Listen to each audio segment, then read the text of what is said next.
m'appelle Jérémy Mata. J'ai un nom en amérindien, Wilaya, qui veut dire l'esprit de la forêt. Mes parents m'ont donné ce nom à ma naissance parce que c'est par rapport à tout ce qu'on a un lien avec tout ce qui est la nature, la forêt. Je vis à Kamopi. Kamopi, c'est une toute petite commune française avec 1700 habitants. Et moi, je vis là-bas en tant qu'Amérindien avec tout le peuple amérindien qui sont là-bas à Wanyapi, et avec deuxième peuple qui s'appelle Teko. On vit ensemble comme auparavant. Là, maintenant, c'est la première fois que j'ai accompagné vraiment le groupe de 16 personnes qui sont là. Pour moi, c'est une fierté de partager ma culture, tout ce qui est de chez nous. On n'a pas la même culture. Lorsqu'on est ici, on est un peu perdu par rapport à tout ce que la vie de chez nous, c'est pas pareil. Pour moi, c'est une bonne émotion de faire le partage avec vous, de rencontrer un peu ce qui se passe chez nous. C'est-à-dire que nous, on vit avec la forêt, on communique avec tout ce qui est aux alentours de nous, c'est-à-dire la rivière, tout ce qu'on consomme de tout ce qui est dans la nature.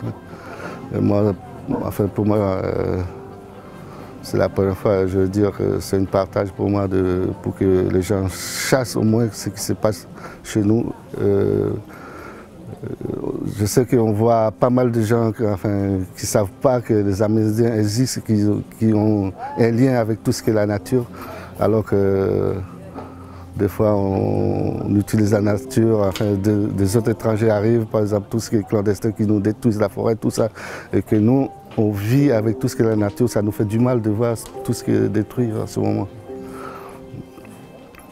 Enfin, la création des communes, tout ce qui arrive chez nous, ça a changé le monde, mais par contre, on garde toujours tout ce qui est aux alentours de nous, tout ce qui est savoir-faire au niveau d'utilisation traditionnellement. Mais là, on a très peu des anciens maintenant qui sont partis sans avoir restitué tout ce qui est aux alentours de nous. Et du coup, on risque de perdre tout ça. C'est par rapport à ça qu'on a créé une association Yapukuliwa. Yapukuliwa, c'est un arbre sacré qui a une puissance, qui a un lien avec le chamanisme, et qui a un contact au niveau de tout ce qui est aux alentours de la nature. Et du coup, c'est par rapport à ça que j'ai nommé mon association Yapukuliwa pour qu'ils puissent sauvegarder notre culture. Moi, je veux dire qu'avant, on vit très bien. On vit dans la forêt, il fait frais. On ne sent pas la douleur, on ne sent pas la fatigue, on ne sent rien du tout au niveau de tout ce qui est la maladie.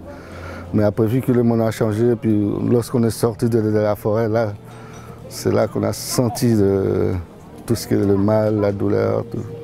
Avant d'entrer dans la forêt, on crie très fort pour faire réveiller tout ce qui est les arbres, parce qu'on sait que l'endroit où on va faire du mal à l'esprit de l'arbre. Mais avant de faire un abattis, abattre l'arbre, on crie, c'est pour communiquer avec eux, c'est pour leur dire que, comment dire, pardon. Pardon, et aussi, c'est pas pour détruire, mais c'est pour que nous aussi, nous puissions nourrir nos enfants. Du coup, on n'abat pas un arbre n'importe comment, on laisse tomber, mais après, lorsqu'on voit les racines pousser, on ne les casse pas, on les laisse parce que chez nous on dit que c'est le fils qui pousse. D'accord, le père est tombé et le fils qui pousse. Et du coup, on ne les casse pas, on les laisse pousser. Et puis dans 5 ans, 6 ans après, on revient au même endroit. Et on fait la même chose, mais ça reste toujours là. Moi, je veux dire, peut-être pour les autres, ceux qui ont détruit les arbres, je pense que c'est le moment de le faire, quoi, de le planter, parce que s'ils ne font rien du tout, tout va disparaître. Parce que chez nous, on ne les plante pas, ça pousse, mais on connaît tout le nom de l'arbre. Chaque arbre a un nom. Et puis il y a un arbre qui est très sacré, qu'on ne le coupe pas, c'est le fromager. Parce que c'est une famille de Yapukuliwa, parce qu'il a un lien très fort au niveau du chamanisme aussi. Et après, il y a des différents arbres qu'on ne les touche pas aussi, qu'il y a un mauvais esprit à l'intérieur, on ne les touche pas. Et du coup, on les garde, on les sauve. La forêt, on ne le coupe pas n'importe comment, et puis on le garde toujours avec nous.